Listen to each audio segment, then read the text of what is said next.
I said, "You're not a bad guy, just not a man I'd brag about." He said cool.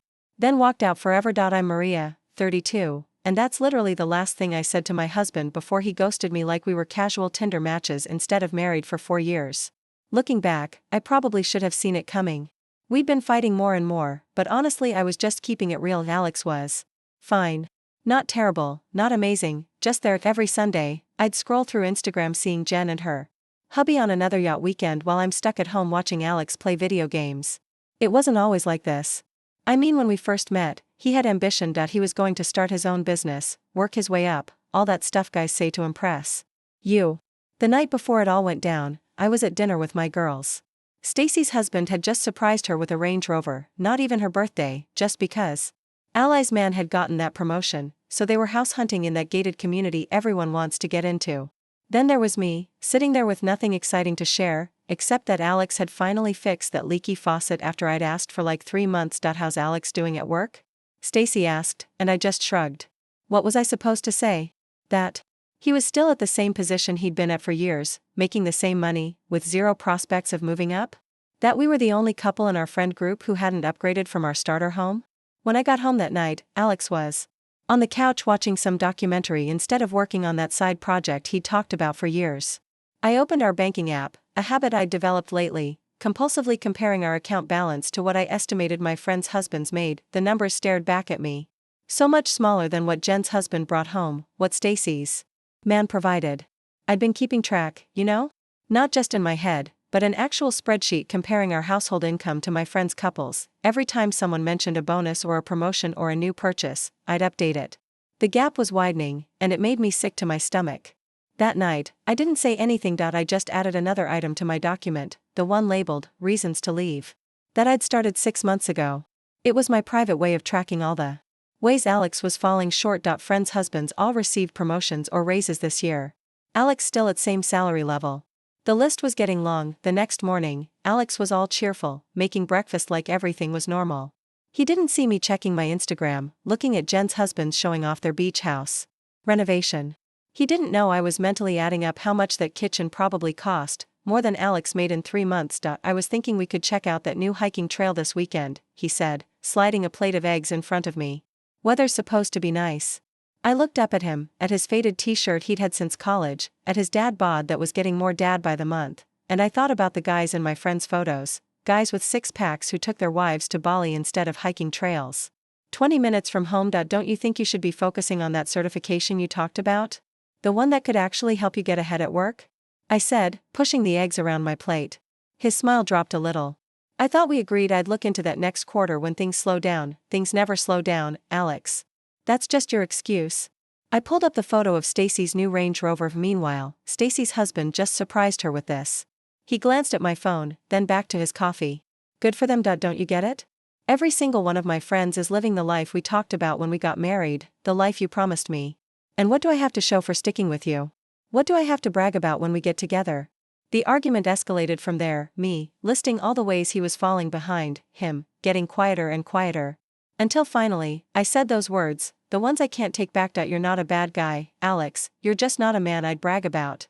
He looked at me for a long moment.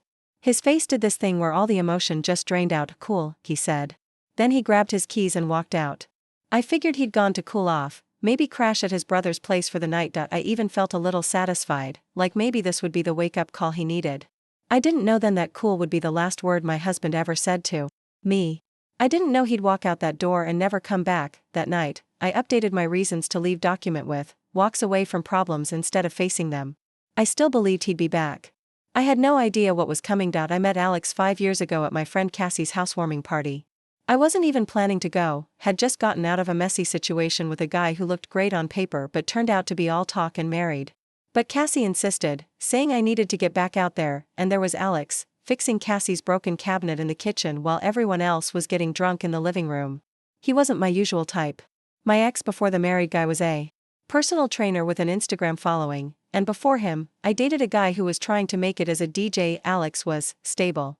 Worked some office job he seemed to actually like, owned his car outright, had a retirement account, whatever that meant at 27. When he asked for my number, I figured why not. The hot guys had only led to drama. Our first date was nice. Not spectacular, but nice that he took me to a decent restaurant, asked questions about me, laughed at my jokes. When he dropped me off, he didn't push to come inside. Just a kiss goodnight that was sweet enough to make me agree to a second date. By the third month, I was calling him my boyfriend. By month 6, I was introducing him to my friends. "He's so normal," Stacy whispered to me at a group dinner, like that was a compliment. And at the time, I took it as one. After the chaos of my past relationships, normal felt good, safe. When he proposed at the 1-year mark, I said yes. My mom cried, said I'd finally found a good one. Our wedding was small but elegant, the most I could manage on our budget, which was mostly Alex's budget, since my job at the salon wasn't exactly bringing in big money. The first year of marriage was pretty good. We moved into a starter home in a decent neighborhood, nothing fancy, but Alex promised we'd upgrade once he moved up at work. He had this whole 5-year plan mapped out. I believed him. I even made a vision board for our future. The dream house, the luxury vacations, the lifestyle I saw my more successful friends living. But somewhere around year 2, I started noticing things: how Alex was content to come home, make dinner, watch TV. How he'd pass on networking events because he was tired. How his 5-year plan seemed to be stalling while my friends' husbands were zooming ahead. That's when I started my list. The upgrades Alex would need to actually become the man I thought I was marrying. Things like, get certified in project management, join a gym, network with executives, develop a side hustle. I presented it to him as a growth plan. "I'm just trying to help you reach your potential," I told him, showing him the neatly typed list one Sunday morning. "These are the things that will get you to the next level." Alex looked at the list for a long time. "This is comprehensive," he finally said. "I've been thinking about our future." I explained, "All these things are what separates the guys who stay stuck in middle management from the ones who actually succeed." "I thought I was succeeding," he said quietly. "I like my job, we have a nice home, we're not struggling. We're not thriving either," I pointed out. "Look at Jen and Mark, they just bought that vacation property," or Stacy and Greg with their luxury car collection. "That could be us if you just push yourself a little." He agreed to work on the list, but his heart wasn't in it. He'd check off one item, like joining the gym, but then slack on others. Meanwhile, I started my spreadsheet, comparing our household income to my friends. Every time someone mentioned a bonus or a promotion or showed off a new purchase on social media, I'd update it. The gap kept widening. By year 3, I was spending more time with my friends who were living the life I wanted, and less time at home with Alex. Why waste an evening watching him play video games, when I could be at Jen's new pool house, imagining what it would be like if Alex had her husband's ambition? I started posting more on Instagram too. Carefully angled photos that made our modest life look more impressive than it was. "Perception is reality," I told Alex when he questioned why I needed a designer bag I couldn't afford. "People judge you based on what they see." I didn't tell him I'd opened a secret credit card to buy it. Just like I didn't tell him about the reasons to leave document I'd started keeping, adding to it every time he fell short of my expectations. The crazy thing is, Alex really tried. He got that certification I wanted him to get. Started dressing better when we went out with my friends, even looked into some investment opportunity his coworker told him about, but it was too little, too late. I'd already seen what was possible from my friends' relationships, and Alex's improvements weren't matching the vision I had. Our fights got worse in year 4. More frequent, more personal. I'd come home from a girls' night fuming about how everyone else seemed to be moving forward, while we were standing still. Stacy's husband got another promotion, I'd say, or Jen's buying a new car again. Alex would remind me that we were doing fine by normal standards, but I didn't want normal, I wanted exceptional. I wanted to be the friend people envied, not the one doing the envying. The night before everything fell apart, I was updating both my lists. The upgrades for Alex's list had more unchecked boxes than checked ones. The reasons to leave document was getting longer by the week. I stared at our bank balance, then at a photo of Jen and her husband in Bali. Something had to change. I didn't know then that everything was about to. 3 days after Alex walked out, I realized he wasn't coming back on his own. The first day, I was annoyed. The second, concerned. By the third, I was furious. Who did he think he was, walking out on me?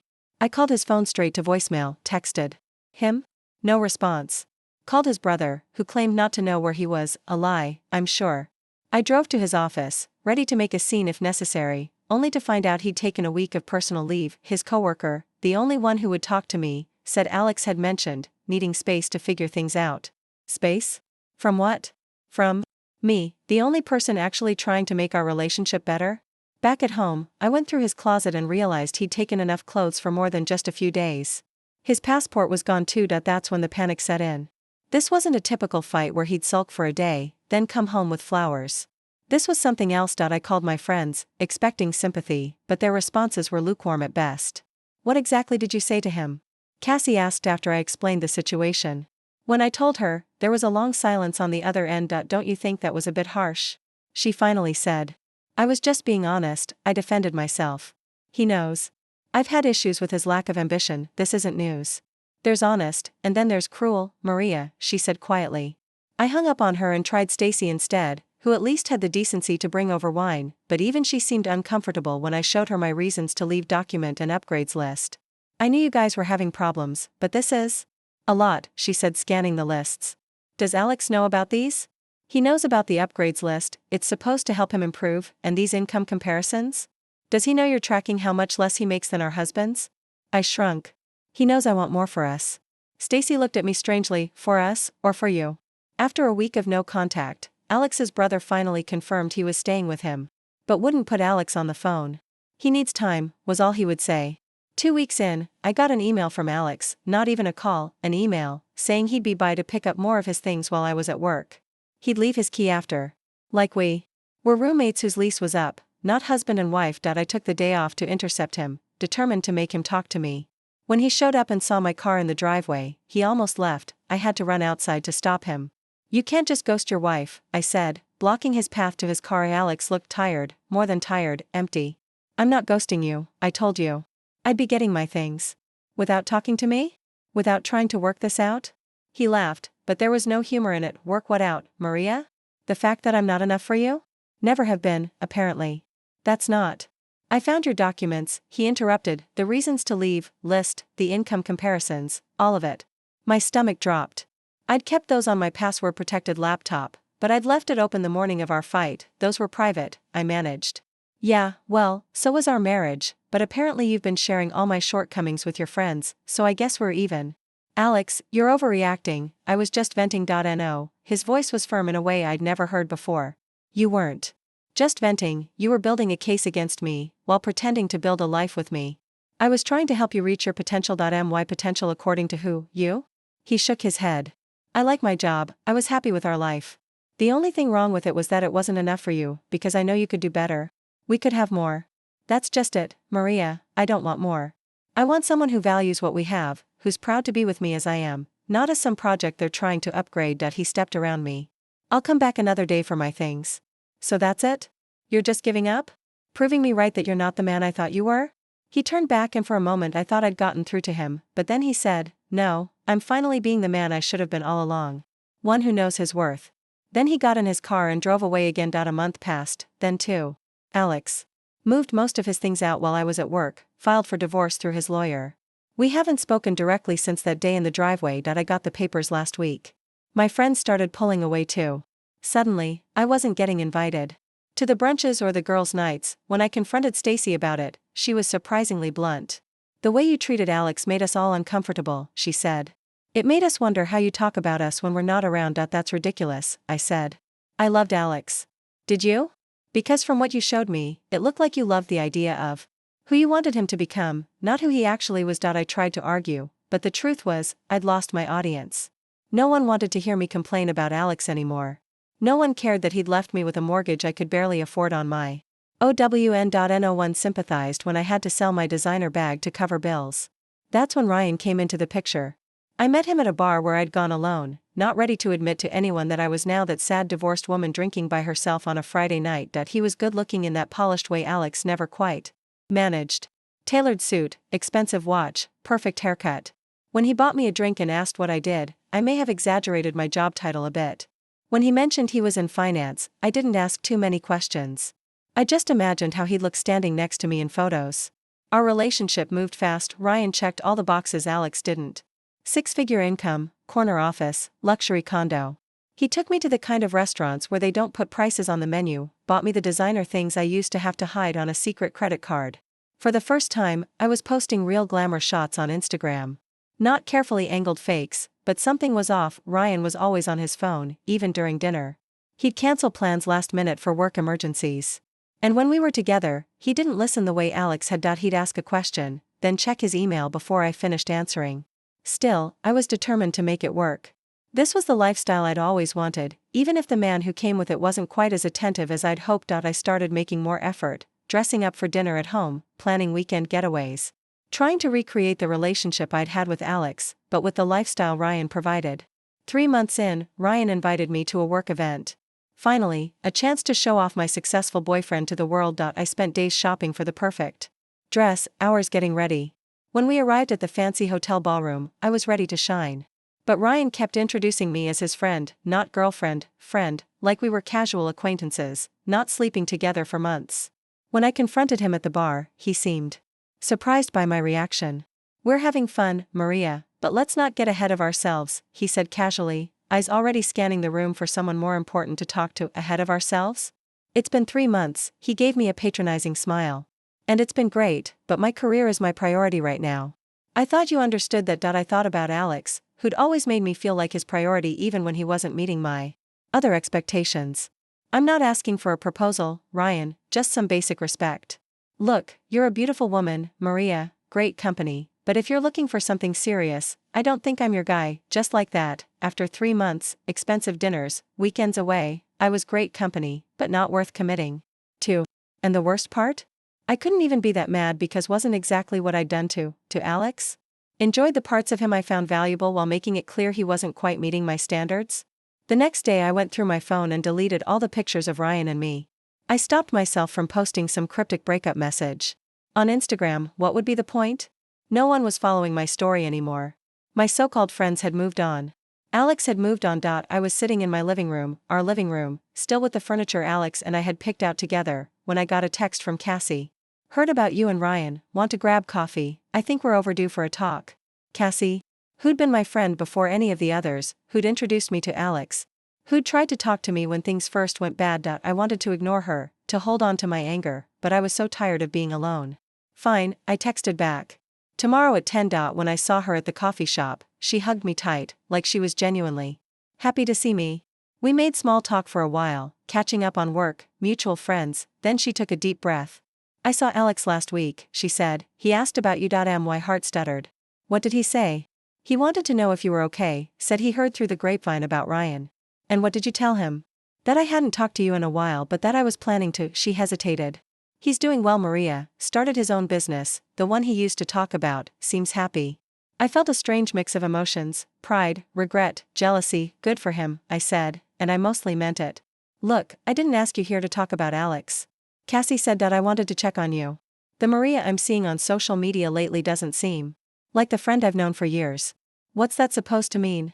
"It means you used to care about more than status and money. You used to value people for who they were, not what they could give you or how they made you look." She reached across the table. "What happened, Em?" I wanted to be defensive, to tell her she didn't understand, but I was so tired of pretending. "I don't know," I admitted. "Somewhere along the way, I got so caught up in keeping up with everyone else that I forgot to appreciate what I had." "It's not too late to change that," she said gently. "It is with Alex," I said, and was surprised by how much that hurt to admit. "Maybe, but it's not too late for you. For figuring out what actually makes you happy instead of what you think should make you happy." I thought about that on the drive home, about the reasons to leave, document I'd been keeping on Ryan too, though I'd never admitted that to anyone. About how empty my apartment felt despite all the things I'd filled it with. About Alex's face when I told him he wasn't a man I'd brag about. When I got home, I pulled out the divorce papers I still hadn't signed. Not because I thought there was a chance Alex would come back, but because signing them meant admitting I'd failed. That I'd thrown away something real for something that looked good on Instagram. My phone buzzed with a notification, another picture of Stacy and her husband on vacation. Another luxury car. Another perfect life. I stared at it for a long moment, then did something I'd never done before. I unfollowed her. Then Jen. Then every account that made me feel like my life wasn't enough. It wasn't much. It wasn't going to bring Alex back or make my friends forgive me, or erase the words I couldn't take back. But it was a start. A tiny acknowledgement that maybe, just maybe, the problem had never been with them at all.